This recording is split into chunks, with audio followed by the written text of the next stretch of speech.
Great. Okay. All right. The recording is started. Just as a disclaimer, if you don't want your face or you don't want your name shown, please go ahead and either turn off your video or Lauren will tell you to mute yourself. But we are being recorded and this recording is being shared. So just a disclaimer. All right. I hand it over to Lauren first and then I will give the power to Tanya. Thank you. Thank you. Thank you. Thank you guys for all being here today. Just a couple of housekeeping things. We have a really small group, so I don't think it's going to be an issue, but if we get any background noise, please stay muted. If you have a question, wave at the camera, raise your hand. We have a small enough group that I think you can just unmute and ask your question. That would be fine. Like with a lot of other medical doctors, Tanya's going to be giving us a lot of information, but she cannot advise us on any individual treatment because she doesn't know your history and all of that. So if you do have individual questions, we will put Tanya's contact information in the chat so that you can contact her. And I think that is that. So Tanya Denne is a naturopathic doctor. She's going to tell us exactly what that is. I have known Tanya for how long now, Tanya?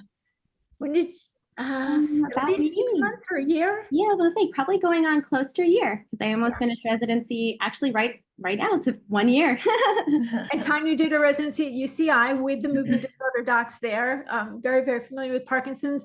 And I have been one of Tanya's patients for a while now. So Tanya, I'm going to turn it over to you. Can you give us a little bit about your background and tell us what naturopathic medicine is for those who don't know? Yeah, I'd be happy to. So let's see. Are you able to see? Oh, I can admit people too. So let's see, there's admitting people. Okay. And then let's go into, is it full screen or? I don't know if it'll quite let me go into. Yeah, we can see the slides on the side also. I don't know. I have to, it's helping me admit people, so I don't know if it'll let me go into the slideshow if I have to do the admit, but maybe I can try one more time. It should. You should be able to slideshow your PowerPoint, and admit should just simply be at the top of the screen. There you go. There you go. Now, Tanya. You're good. Well, thank you everyone for being here, and especially to Lauren and Erin for being such powerhouses for the Parkinson's community here. You guys, this is an amazing community to be part of, and I feel very honored to be here and stay in the area. It's actually motivated us to stay put here because there's a lot of really important work to be done and a lot of really wonderful people that are making that happen. So I'm actually really excited to be here. So please ask me any questions. And with that, we'll kind of go through. Also, I'll start talking about what naturopathic medicine is. So some of you I know you're a little bit familiar with naturopathic medicine. So naturopathic medicine is essentially another form of medical school. There's 6 in this country, 2 in Canada, and it's a way to essentially, we're working on preventative based approaches to medicine. So our education is really fundamental in biochem and the principles of how the body's working for root causes. So in terms of, we don't go through don't come to us for your broken bones or immediate care. I can do colds, coughs, and acute care and primary care. But we're really focused on what's the driver of disease, what's causing these long-term health problems, where do they begin, how do they start, and then what's adding to the progression of them. So, and a lot of this is over centuries of time, we've been using plants and observational knowledge as we go through the human history. So then we see what's working and what doesn't work. A lot of our medications today are actually from plants like digitalis and things like that are used in cardiac medications. So there's a lot of room for botanical medicine and naturopathic medicine. It's coming to kind of being called integrative medicine. So how do we bring naturopathic medicine into integrative medicine and then into kind of what we call and consider a Western approach to Parkinson's, to primary care, and make it this integrative approach. It's actually becoming much more popularized. We talk about personalized medicine. We talk about precision medicine, and that's how we're going to focus on this. We're going to focus on treating the whole person and emphasizing that preventing of the disease. So my major focus with Parkinson's is trying to slow the progression of what's happening. And each person's going to be different in terms of what's essentially driving that potential Parkinson's progression. And so I'm trying to identify and then slow those causes. And we do that through labs. So it's evidence-based, and not just, at my discretion. I'm taking labs and diagnostic markers. Because there's a huge spectrum of natural medicine. And it's some of it's very scary, of it's feeding off of hope and fear factors, and a lot of the supplement market is fraudulent, and those are very concerning issues to me. So then there's a spectrum of where I'm over here with evidence-based medicine, working with the Western allies to try to form these integrative solutions. So I'm very much a skeptic, even of natural medicine, because it needs to be evidence-based and informed. So those are things that I'm very passionate about, and it's brought me to study naturopathic medicine. I was deciding between medical school or PhD in neuroscience, and I've always loved neuroscience. And I've also loved plants and botanical medicine. So kind of when I found out about naturopathic medicine, I actually didn't even know it existed until I was like already applying for Western medical schools. And it really changed my focus, actually, from a personal standpoint. I had to find a naturopathic doctor. And those are some questions you can ask me about too. So just my background, came in from research background, studying mucuna. So that's a plant we can talk about today. Some of you may have questions. It has a natural source of levodopa. And then over my course of medical school, just studying and researching and working with my wonderful Western allies at Oregon Health and Science University. And then I came down here for residency with the Samueli Center for Integrative Medicine. And then I had the honor of working with Dr. Henchcliffe and Dr. Ataripour at UCI and working with movement disorder specialists. So how can we bring in these integrative approaches? So Dr. Henchcliffe and I would sit with patients during my residency, and she would do the intake, and she would put people through the UPDRS and get their markers. So what's your score? Where are you at in terms of your motor progression, what we can tangibly tell in your Parkinson's disease? And then I'd sit in and listen, and then we'd come up with like integrative approaches too. So the patient at the end of their Parkinson's visit would be like, well, I also have constipation. So then it would open the door for me to be able to apply what I've learned and be able to help with, gut health, microbiome. So really incorporating some of this bigger picture of disease in terms of how we're looking at disease and how we're understanding disease and actually defining Parkinson's.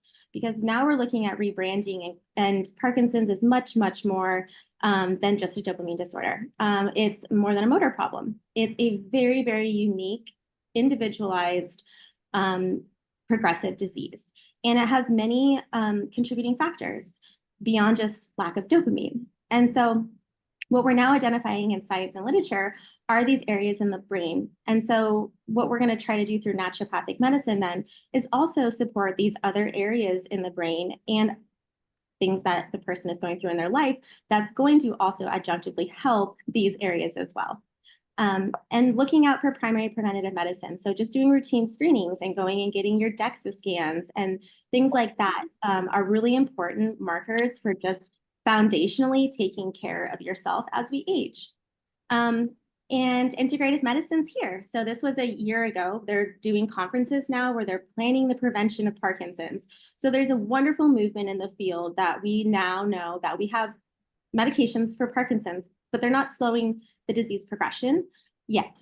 So there's some exciting medications coming out and exciting research being done. The field's moving forward now very quickly, especially some of the DBS that's happening with that in Japan. So this was just in October. And so I'll kind of like stop here. And this is a brief summary of where we went to the Movement Disorder Congress. And if anybody has any questions now about like what naturopathic medicine is or anything that I've said thus far that you want to know more about or is unclear, please ask me. Or I can keep going to have more slides. Tanya, I thought I would give an example of something recently that you and I were working on, because naturopathic medicine is not to replace Western medicine. Like I said, it's supplemental to it. So I was having some issues. Tanya did a whole bunch of lab work, and she happened to test my micronutrients, the B vitamins. And I thought my Parkinson's was getting much, much worse because I was just burning through my carbidopa levodopa. And through the test that Tanya did, she found out that I was my B6 level was really, really high, which is weird. It was in my melatonin, which is weird, but anyway, we figured it out. So I went to see Dr. Bixby and I was talking to her and said, you know, my Parkinson's is getting worse. I'm going to have to do something. I don't know what it is. And I said, you know, just happened to mention that my B6 was high because of the test that Tanya did. And Dr. Bixby said, that's your problem. She said, you're burning through your carbidopa levodopa. B6 does that. Well, if I hadn't had those micronutrient tests, I would have had no idea. So, you know, and nothing, I'm not faulting Dr. Bixby on anything. It's just really nice to have that, to have both sides of the puzzle, because I don't think most Western doctors test for all those different vitamins. So that's just an example of how you can use the naturopathic medicine.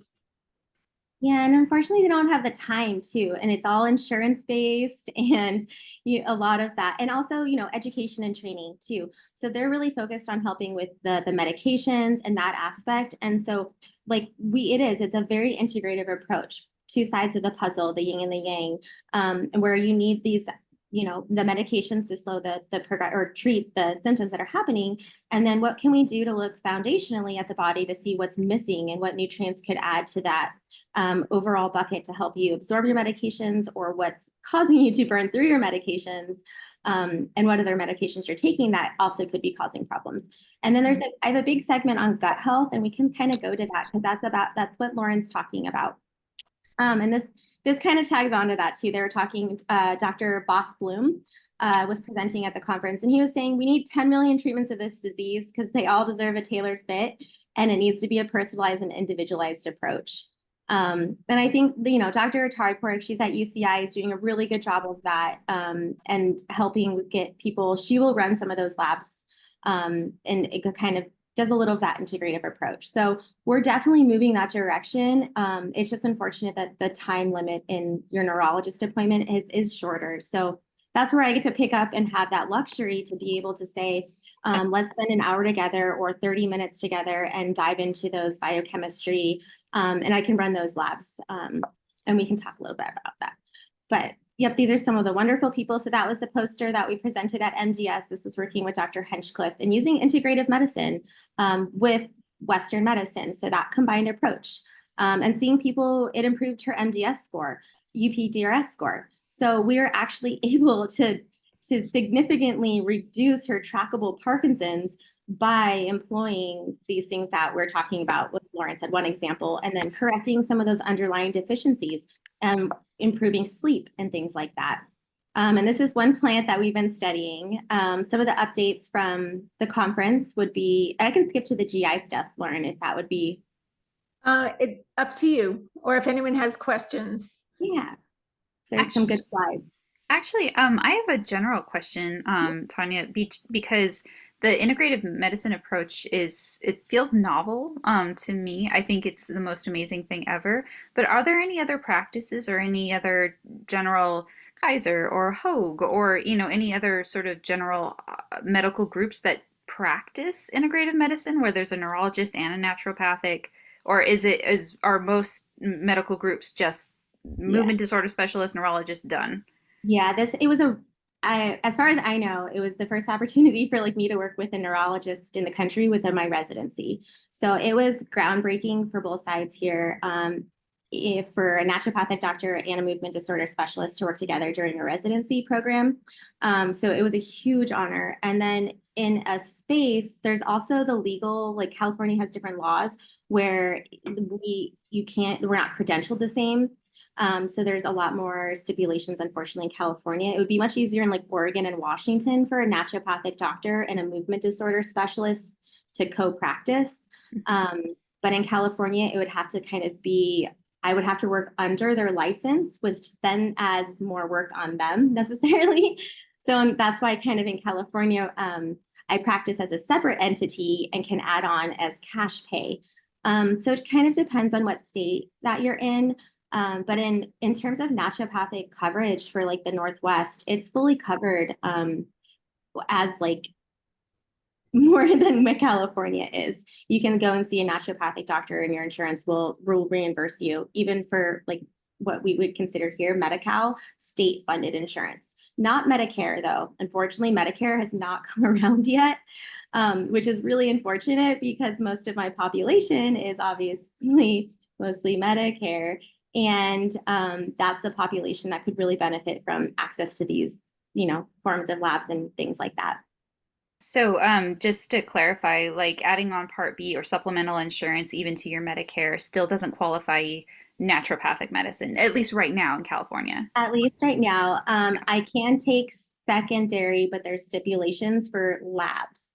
So everything has to be cash pay, unfortunately. And then labs can be billed through, and I'll show you some of the labs that I have coming up for Cardio IQ, because they can be billed at like a $40 reduced rate for people on Medicare.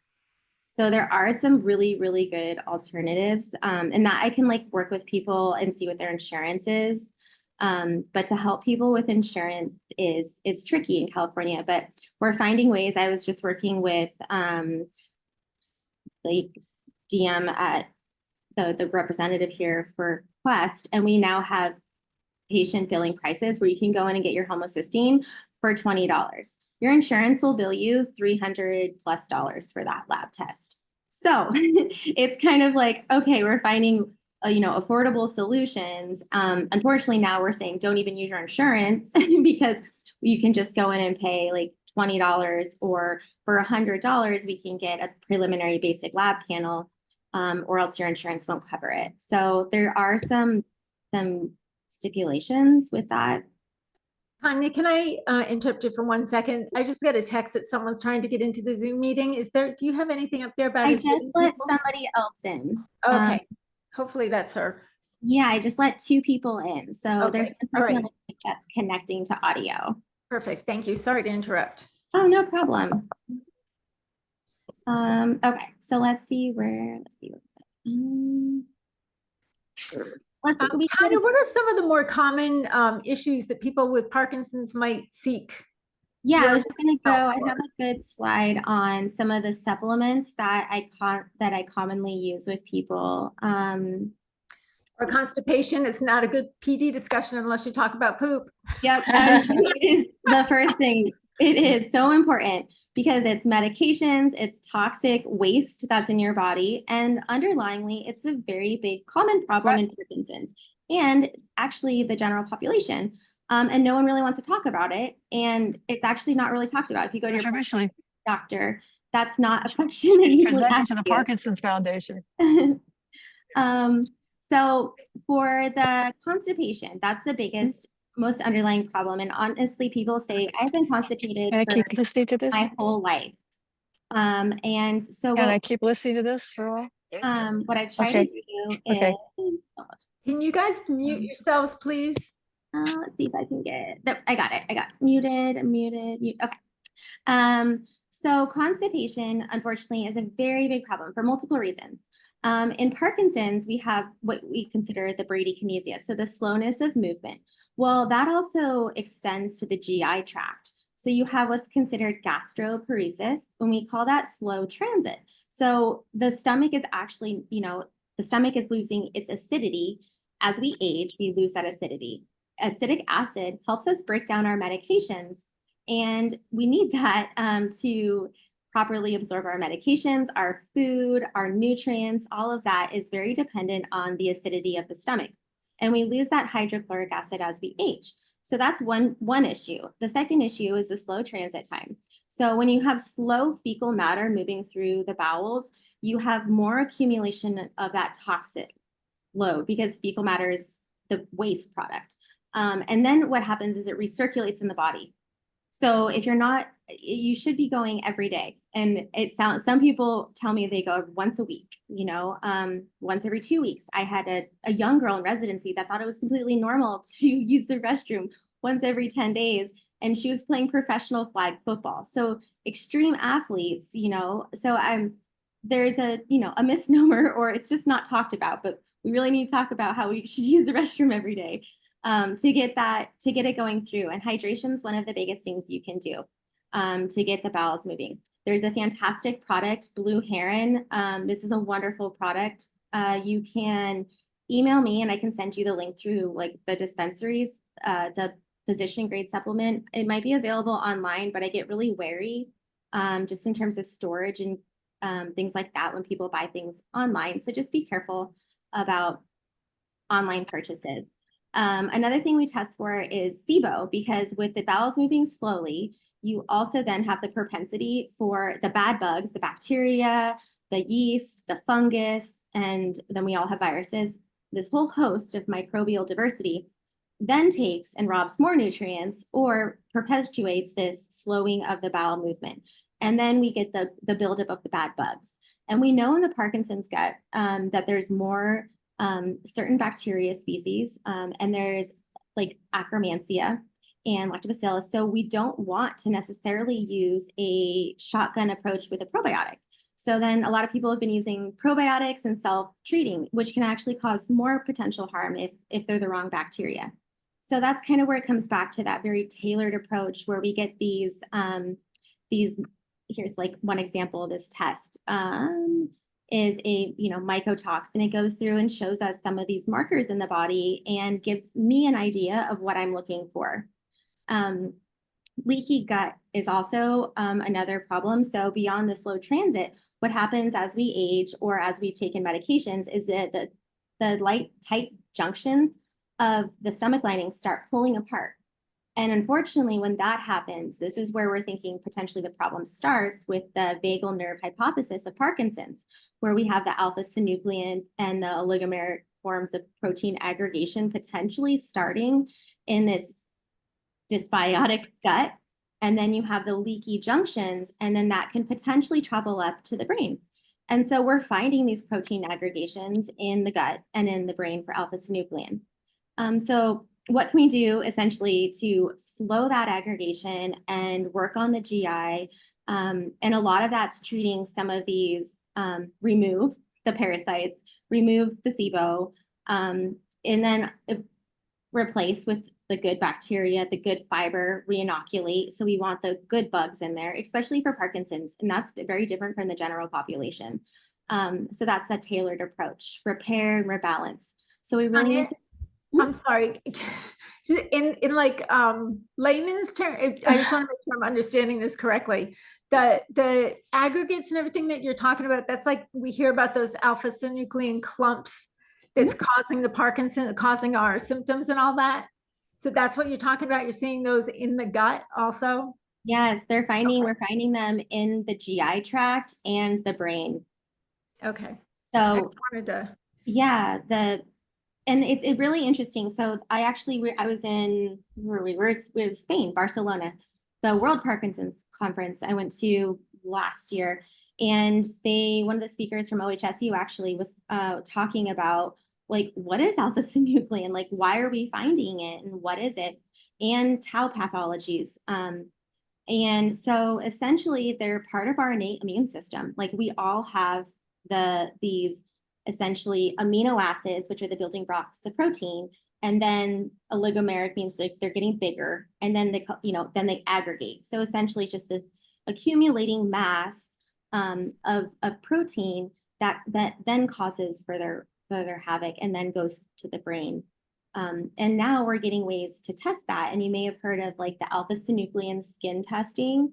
That's a new way instead of the DAT scan, which is the dopamine transporter uptake scan. So that's like the brain neuroimaging scan, is one of our gold standards for actually confirming a diagnosis of Parkinson's beyond just your clinical with your movement disorder specialist. Are they using that at UCI, the skin test now? Yeah, alpha-synuclein skin test. I think it's done. Dr. Taripur is the only one that I've heard that I've seen order it. And I think she's sending people to LA. I wanted to confirm on that because it's getting like the research is growing. So there's more centers potentially going to offer it. But I think it's outside LA, but it might be like a shipping thing too. But it is a biopsy. So it's like essentially like a small procedure. Where they take a punch biopsy of skin and like maybe one suture. So really small, but essentially potentially less invasive or, than a neuroimaging exam. Yeah, and probably way less expensive, I would think. I think the DAT scan is super expensive. Oh yeah, nuclear imaging. Yeah. So if we can do skin testing and then imagine like we can test how, potentially then, could you test a general population and how do you identify disease sooner? Because we're getting there with Alzheimer's. I just ran Alzheimer's dementia panels for the tau synuclein through Quest. Quest doesn't have alpha synuclein yet, but we do have the blood markers available for the tau proteins that's the precursor to Alzheimer's. So we're making strides and all the time. And it's exciting to see it changing and identifying what can we do to better track and identify sooner if possible. Tanya, would you mind again sharing your screen? So right now we're on your PowerPoint and what's it called? Slideshow, because your slides are coming across as your PowerPoint. And so I mean, I've got my glasses on, and if a 40-year-old is having trouble seeing it, that I worry about the rest of them. Not full screen. Yeah, you're not full screen. It just went full screen. Okay, and Tanya, while you figure that out, I elect myself as the dummy of the group, and I need somebody's help in breaking down in super basic terms what alpha-synuclein is and what it is that you're directly talking about, like the impact, like what is it that we can either look for or do as a result of your studies that you're looking at. Well, we're not there yet in science. Okay. We're trying, the field is trying to identify, and that's kind of the skin biopsy is our first step. Okay, got it. So what you're talking about is preventative, not preventative, but like looking at research ahead of like even symptoms or treatments. It's right now it's ordered for people who go in for a diagnosis. But the potential maybe would be testing more of a general population ahead of time. Got it. But right now it's just used in testing, confirming diagnoses of Parkinson's for the alpha-synuclein, because that protein aggregation is what's detrimental that we can identify post-mortem on autopsy in the brain. So we know we don't have ways of essentially, this is our first step. So this antibody vaccine, we've been trying to come out with vaccines. Is it full screen now? No. You're not sharing it all right now. Oh, and that's why it's not full screen.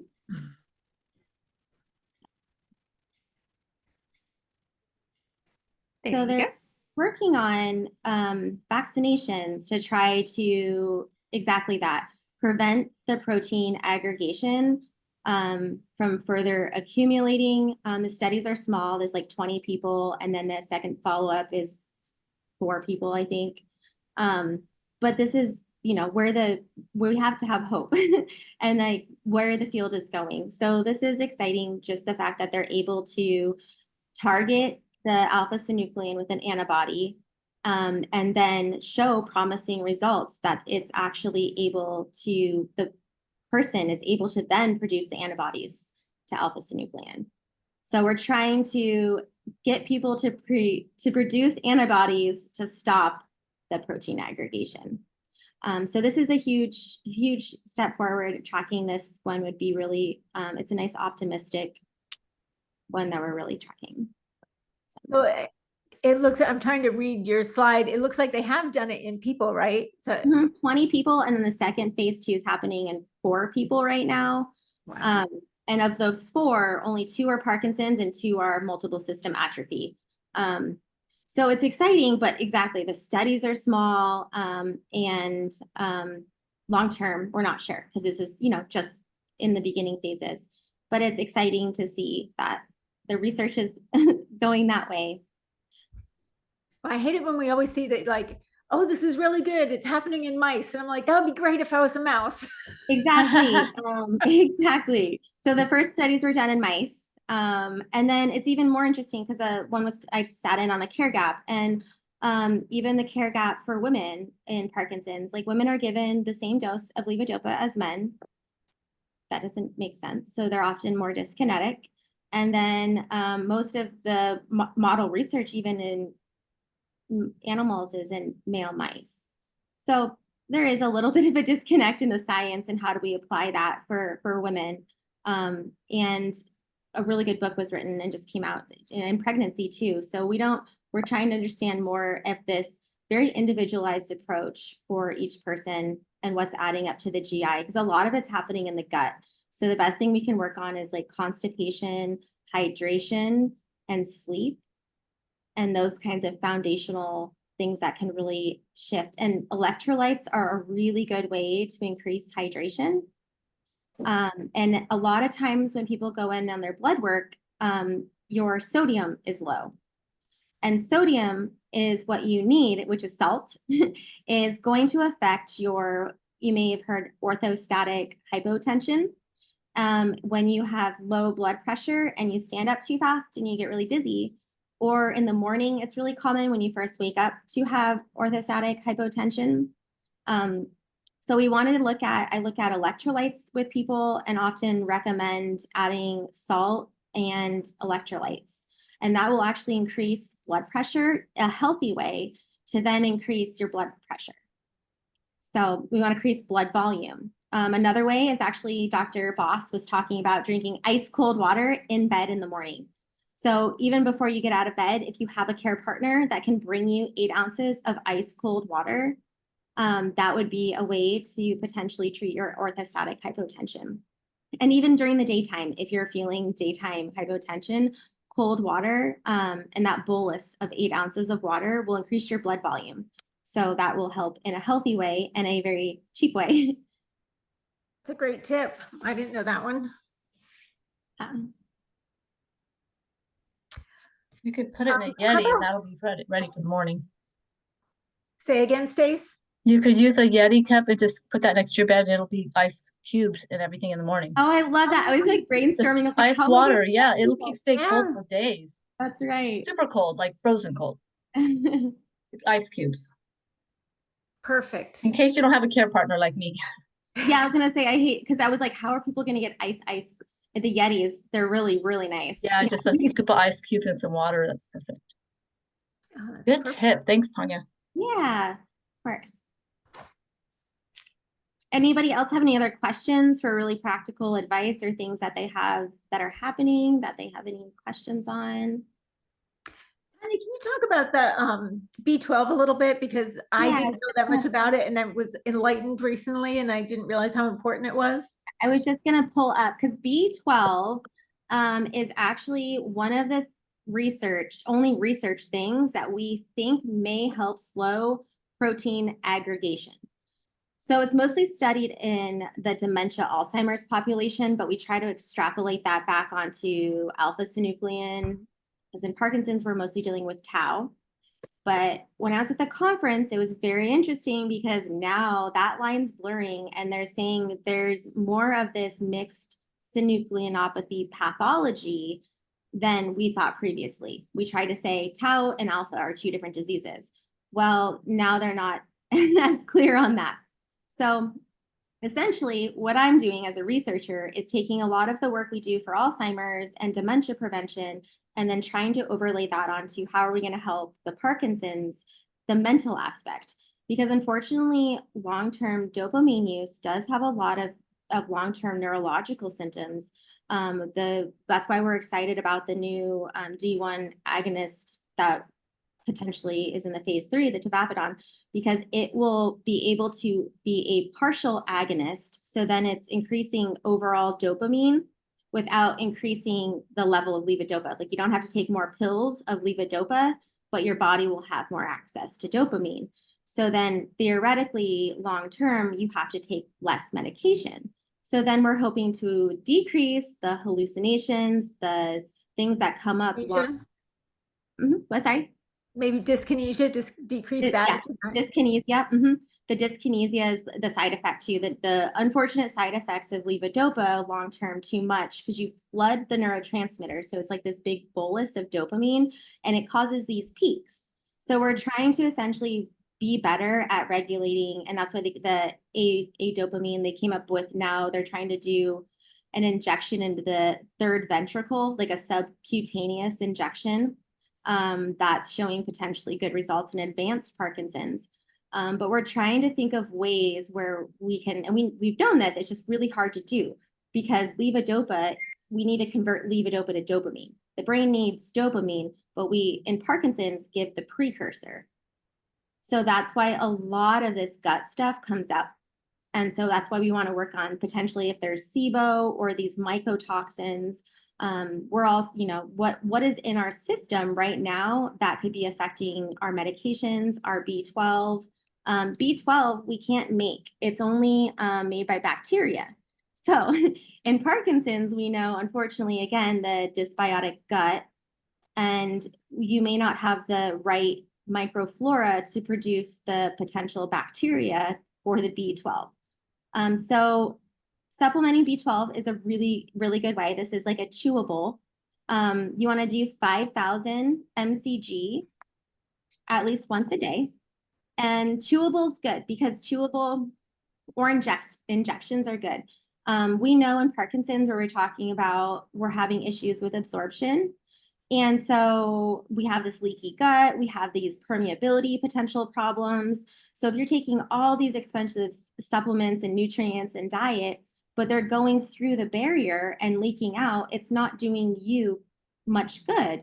So you aren't going to feel well. So we need to work on the gut and start on that repair, identify, and kind of go through. And a lot of these tests help us understand what's happening in the GI.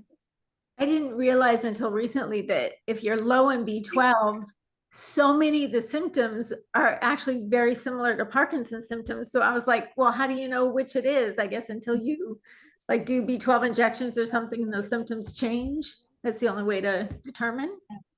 Yeah, B12, it's really, if I screen the general population, people have about a 200 or 300 level B12.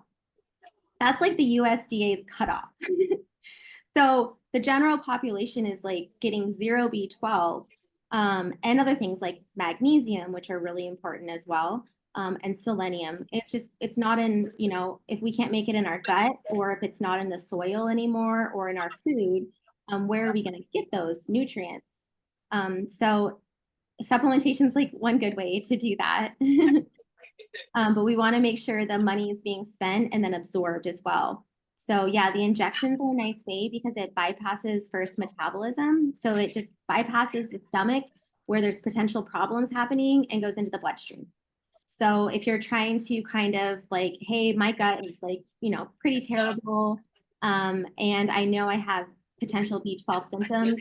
B12 causes fatigue, lethargy, brain fog, like dementia. Lots of people who have like early signs of dementia can be corrected with vitamin. And We've so been eating it here every day. B12 is really important for a lot of our metabolic processes. It is a cofactor in a ton of just daily things that we need for metabolism. And medications like antidepressants, SSRIs, PPIs, your protein pump inhibitors, all of those things actually like block B12 absorption. So lots of people have been on like medications for like 30 years for, their anti-anxiety or antidepressives or things like that. And not knowing they have these other side effects of long-term nutrient deficiency, which then can mimic the symptoms of per se Parkinson's or dementia. Manganese is also another one to roll out. I was actually working with a couple on the East Coast, and their water is like 2 times higher than the EPA limit for manganese. And I do hair tests, and hair test is another sample report where we can check for toxic minerals, elements, and deficiencies as well. Can you define the PPI? Or tell us like what are some of the common brands? Because when I found out about that, I was like, there's tons of people on those, and yeah, everyone's on it. Absorbing B12. A lot of people. Omeprazole, the protein pump inhibitors, so over the counters, even things like Tums, the antacids. So anything that says anti-acid, it's going to help with heartburn and those symptoms that you're, day to day, you're like, oh, I don't feel well. I'm going to, pop a Tums, or my doctor prescribed me omeprazole to treat heartburn, because you don't want heartburn. It causes esophageal problems if you have acid in your esophagus. So we don't want acid in our esophagus. But there's actually some really good naturopathic ways, demulcent herbs, things like deglycerated licorice can really help with GERD. There's things that you can take actually that prevent like a nice buffer so the acid doesn't come up, that are much more natural.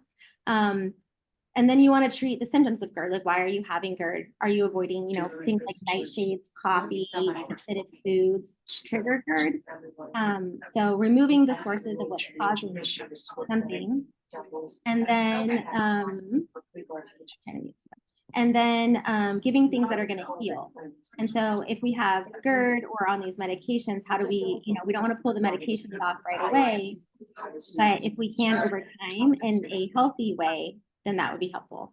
And then replace them with things like the blue heron supplement that I was showing. Like, that one is a really, really good demulcent herb. Yeah, some of the herbs in my cabinet. My fiance just built me this wonderful herb.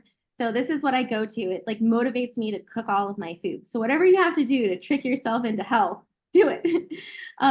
So having things that motivate you to cook, and using all these things, like the turmeric in your spices. I brought some of these, like my favorites out.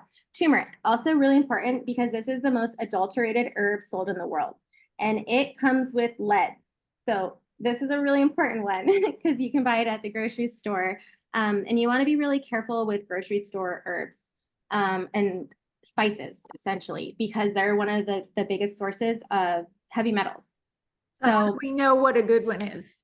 Yeah. So some brands that I trust are Oregon Wild Harvest is a nice brand. And is that only sold in Oregon, or is it around here? No, it's on, they're just based in Oregon, which is great, because unfortunately, another disclaimer, California uses paraquat in all of our agriculture. So paraquat is a chemical pesticide that was banned in the European Union. And chemically, it's related to MPTP, which is the chemical we study in mice to induce this one, Parkinson's, right here on the right-hand side. So it is a chemical similar to MPTP, paraquat, and paraquat's also used in mice to study the exact same thing. We induce Parkinson's with paraquat, and we're using it in California to spray our chemicals. So when I go to the store and it's like the tangerines are like, made or from California, I'm like, okay, nope, which is weird, because you want to be excited about buying local.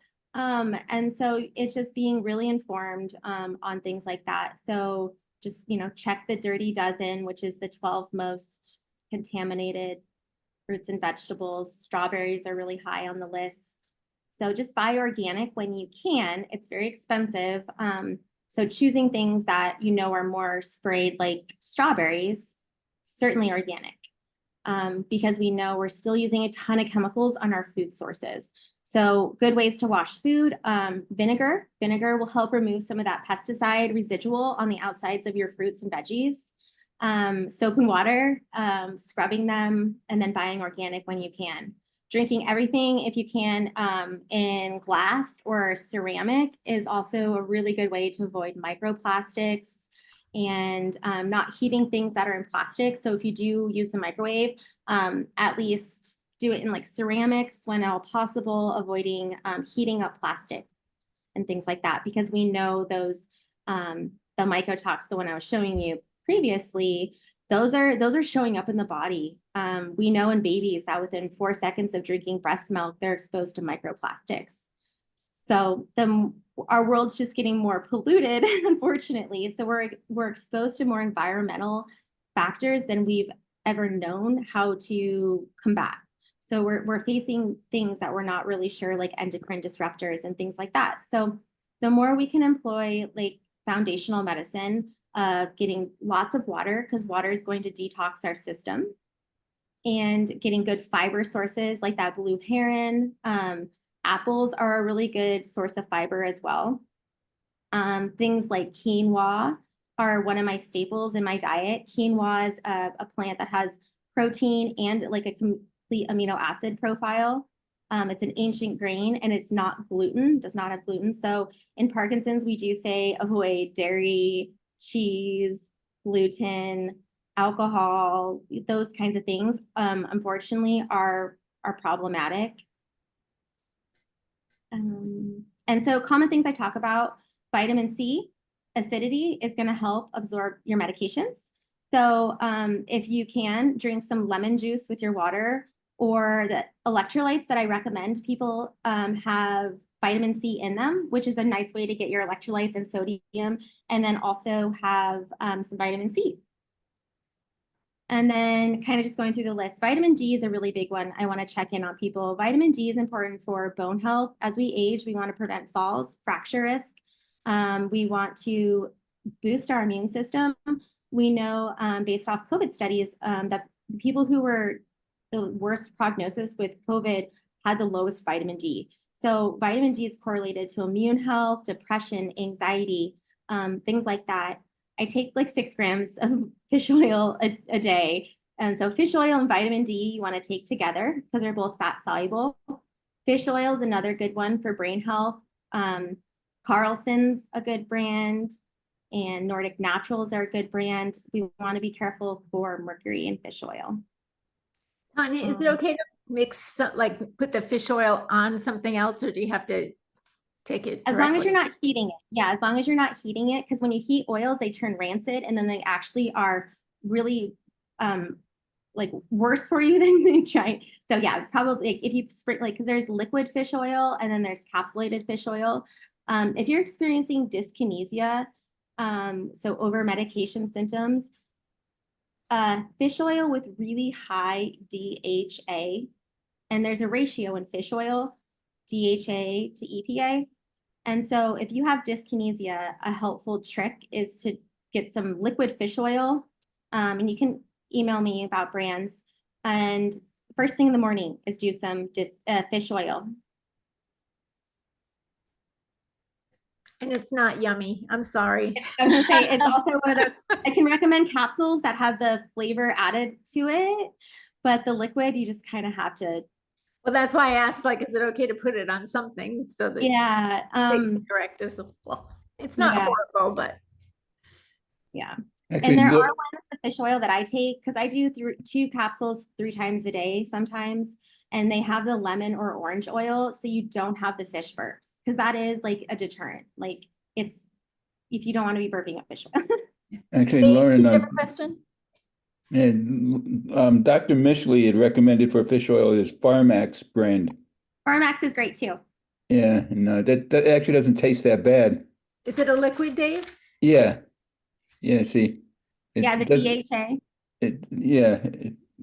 You know, And- the Carlson one that I have, it doesn't taste horrible. I don't have a good sense of taste anyway. To me, it's just like you're drinking oil, even though it's a little bit of it. It's just, I don't know, it's just doesn't sit well with me. But It's hard. I'd rather like put it on a salad or something. Yeah, no, a salad, that's great. As long as it's a cool temperature thing. Okay. Mhm. Or in a You can smoothie. even mix it in a smoothie. I was gonna say you can mix it in a smoothie and really disguise the taste if you have something else in the smoothie. Okay. Thank you. Or you know, have your protein shake right there or something delicious to kind of take after. Mhm. And even plugging your nose does, you know, like filled.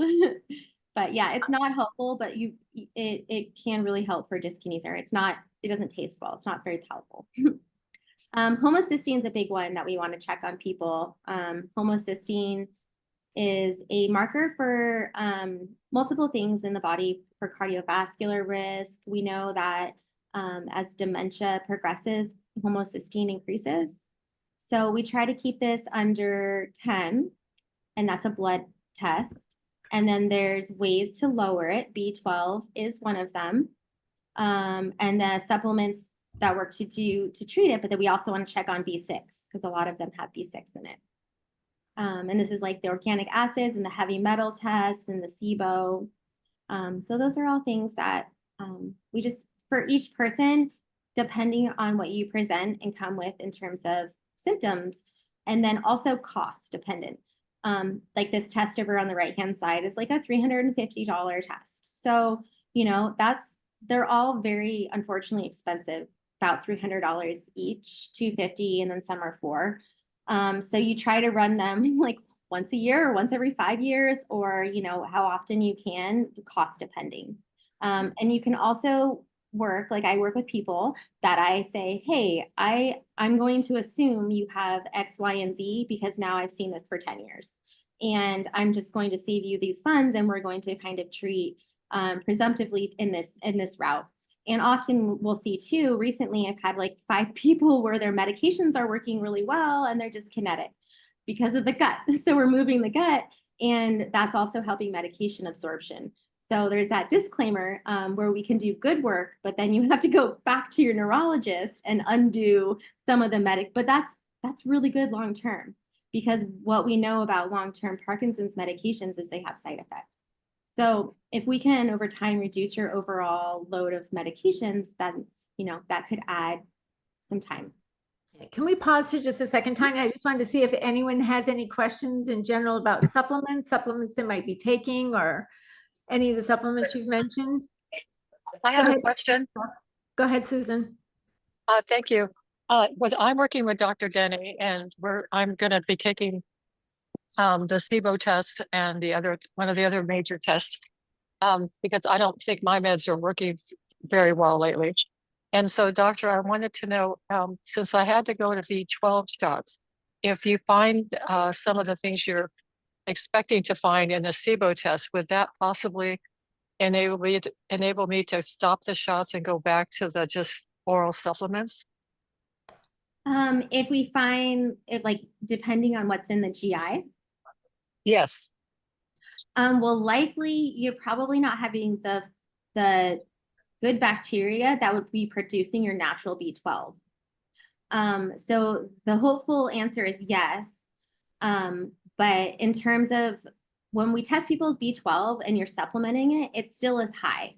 So it's not a good way to know whether or not you're absorbing it. So absorption and digestion are kind of like 2 different things.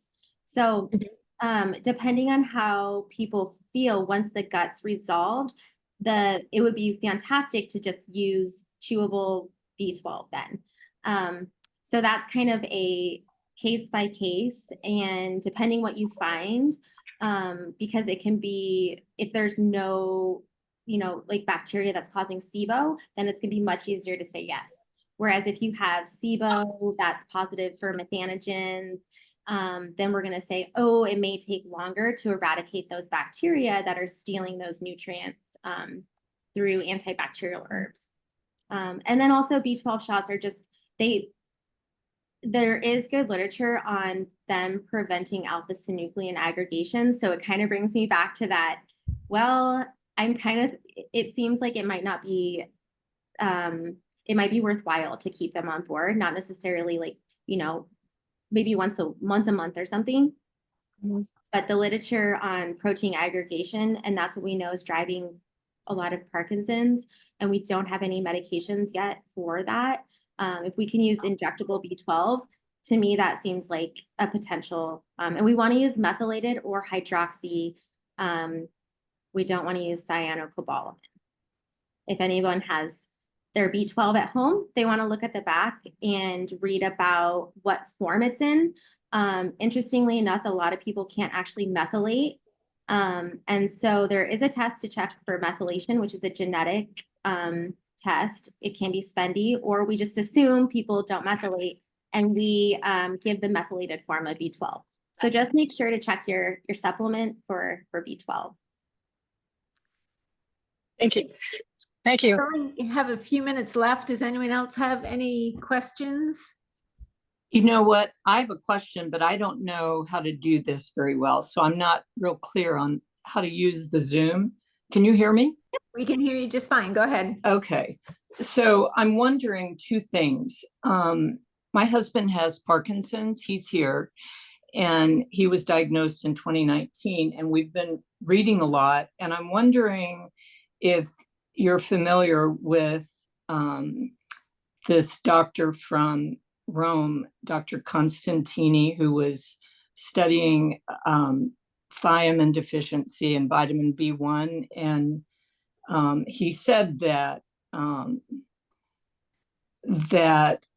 he had several clinical trials, and he showed that in the clinical trials that intramuscular injections of megadoses of thiamine, vitamin B1, led to remarkable reversals in Parkinson's symptoms. Are you familiar with that at all? Yeah, I am. Do you believe it? Well, it was actually kind of, I will tell you the general consensus from the Movement Disorder Society conference I just got back from. So that's the top neurologists in the world. And so they were presenting, we are kind of past the B1 hype. So that was, they unfortunately are not chasing down the B1 pathway anymore. So I don't use, nor have I seen anyone have any miraculous results with B1. And actually, I try not to avoid any mega doses. Usually B12 is the one that I kind of will dose higher on. But unfortunately, the general consensus of like the neurology field has, the research wasn't as validating as they, As they hope. Yeah. Okay. So it's kind of, it was a couple years ago, it was the big hype and everyone was really hoping it was going to amount to something. And then this year they were like, yeah, no, B1 is definitely that we've kind of, and I haven't seen anyone, unfortunately. And I have had people who are like, oh, I tried it. And then I had one who's like, oh, I tried it. And then I had a friend who got remarkable results. So I've only heard of a person through a person. Okay. And what about the low intensity laser light treatment? Are you familiar with that? And what do you think of that?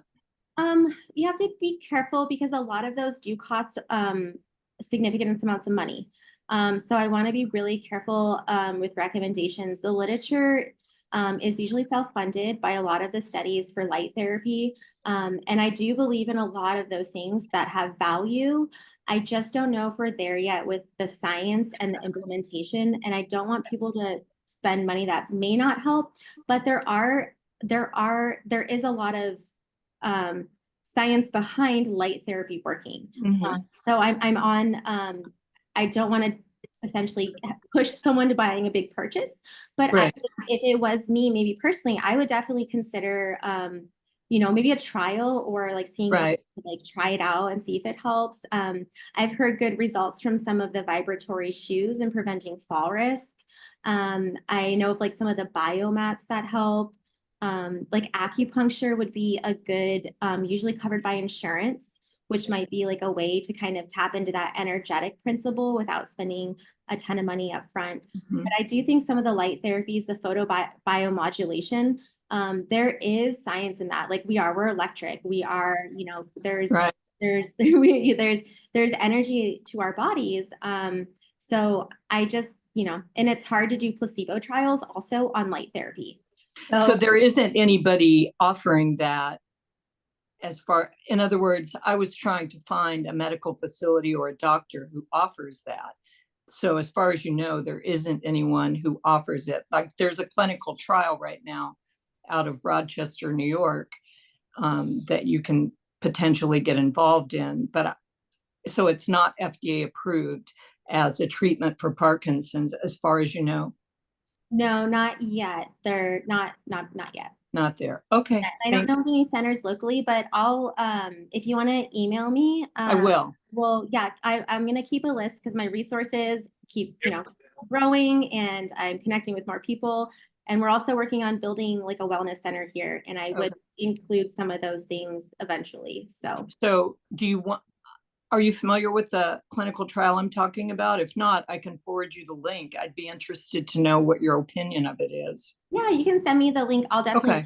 Okay. I know there's trials going on around the world. I met with the photobiomodulation company in Austria. So it might be the same group. So yeah, please. Okay. All right. Great. Thank you very much. You're welcome. May I ask another question? Of course. And I assume you're talking about red light therapy? Question? Well, from what I've read, I was reading an audiobook by a Dr. Norman Doidge, and that's where I first read about it, was there. So I started searching for it. And the one that that I inquired about was the one in Rochester, New York, at that university. And so I asked them for information, and they said that my husband could get involved in that trial. I don't know if it's low intensity laser or if it's, I'm not familiar with the term red light, but what I read about was low intensity laser light treatments. And so I have to call them. I haven't called them yet, but we signed up for the trial and we haven't spoken to anybody from that facility at this point. So I just wondered, because we haven't been very involved in these support group things, not so familiar with what all of you think. And I just wondered if anybody was familiar with it, because from what I've read, which doesn't mean anything, it's they have had some remarkable results with the low intensity laser. And I have a bunch of notes written down on it, so I don't want to like take all your time, but so I don't know the answer. Red light, I'm not familiar with that term.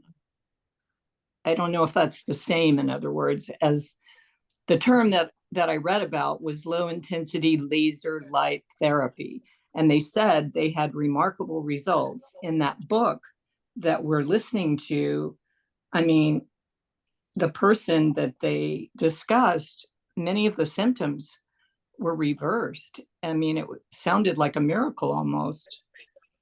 I don't know if it's true. We're hoping that something like that becomes available if it is true. May I ask another question of the group regarding acupuncture? I went to see a doctor in Irvine who has a wellness facility, quite a sizable one. I think his name is Dr. Chang. And I had read about him, and he proposes a very ambitious and expensive program of acupuncture for 3 months. And he virtually assured me that my tremors would go away. But I was suspicious because he wanted me to buy a lot of Chinese medicine and to spend about $2,800 in acupuncture 3 times a week. So I didn't follow up with it. But I just wondered if any of you have encountered that wellness facility. I have not, but I have had acupuncture early on in my diagnosis, and it did not help my tremor. It felt good, but it didn't help my tremor. So I would just say use caution. Yeah, I left because I was getting too much of a hard sell. Yeah. And I felt like if it was that fantastic, I mean, his program was very aggressive. So I didn't pursue it, but that's great feedback. I would try acupuncture, but I was looking to see if any of it helped. Yeah, I and think that's one of the really nice, oh, go ahead, Tanya. No, Laura, go for it. I was just gonna say, it's one of the really nice things about meeting like this is because we can talk about, local things and see if anyone else has gone to a similar place. So that's really a benefit of these. We are past the top of the hour, so we're gonna have to wrap it up. I want to be mindful of everybody's time. Any last words, Tanya? No, I'm just going to answer that with your go ahead. insurance companies do usually cover. So call to ask for benefits for sure for insurance for acupuncture. And then just be really careful of Chinese herbs because a lot of them do have heavy metals. So double whammy. And then also making sure anytime you get hard sells, be really skeptical because yeah, people are there's another conference or presentation in the conference I was on, like dopamine and people taking advantage of people in, chronic long-term care situations. So be wary and mindful. And yeah, please reach out to neurologists or experts to throw opinions and ask for feedback. You guys are each other's most valuable resource. Yeah, I did put Tanya's contact information, her website and her email in the chat. So if you want to contact her, feel free to do that. Tanya, I really, really appreciate you taking the time and giving us all that information. Some of it I have to absorb, but it was great. So we won't have another Ask an Expert till after the first of the year. So be watching your newsletters. If you're not getting our newsletters, you can sign up for one at parkinsonsoc.org. And anything else am I missing, Erin? No, I don't think so. I think in just in general response, that's why we exist as a 501c3 as a not-for-profit. There are no sales here, meaning that the only thing we ever discuss in Parkinson's Orange County is education, support, and empowerment. And this is your go-to place. There's no sales here, just lots of education and certainly different ways to educate yourself on what path you want to take. So anytime you ever have a question, please feel free to shoot it our way. Our Ask the Expert series will resume again in January, and you'll see through your news updates what our topics is for month to month. Otherwise, I think we're good. Just quick, Nancy put a whole bunch of, thank you, Nancy Flubberg. She put thank a you. whole bunch of information in the chat about red light therapy so you can save your chat. Thanks, Nancy. Perfect. And this is being And I have recorded. used Tanya, and she's excellent. Yeah. Story for another time, but just FYI. This session was recorded and will be posted in the following week. So you'll also have this information at your availability whenever you need it. Okay. Thanks, guys. See you soon. Thank you. All right. Thank you. A very big thank you to Tanya. Thank you so much. And we will see you soon. Bye. Bye, guys.